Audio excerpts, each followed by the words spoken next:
Today, in this video, I wanted to talk to you about the Wacky Rig. The Wacky Rig is pretty cool. It's use of plastic worms, and it presents a pretty unique presentation for the worm. So I kind of wanted to show you how to rig the rod. Basically, there's only a couple things that you're going to need. You're going to need a worm. I usually use, these are pumpkin seed Yamamoto Senkos. I use these because they're actually weighted pretty well.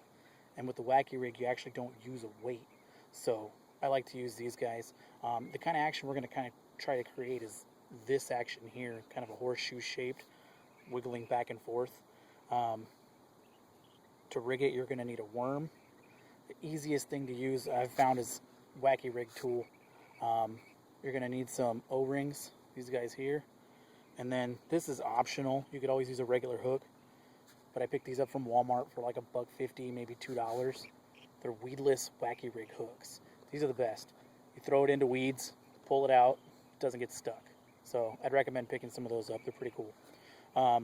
As for the tool, if you're in San Diego, you live in San Diego or vacationing, what have you, only place I found this other than Amazon was at a place called Barnacle Bill's Bait Shop.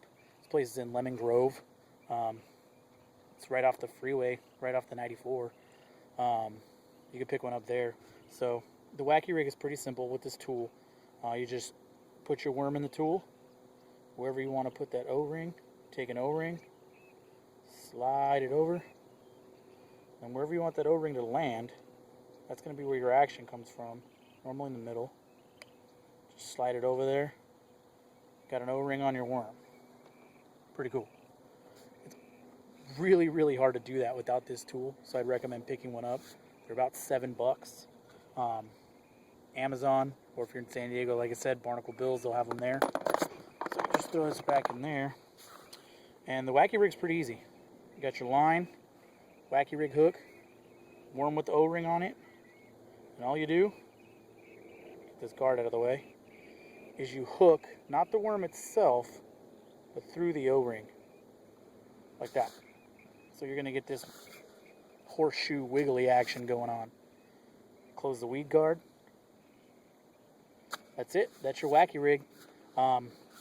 It's pretty slow going down because, like I said, there is no weight on the rig itself. The senko will give you the weight that you need to get it down there. And then once it's down, depending on the depth you're looking for, just going to kind of twitch it up and down. And it's a pretty effective way of fishing for bass. So throw it in a structure, throw it in weeds, and you guys should be all good. All right. Take care.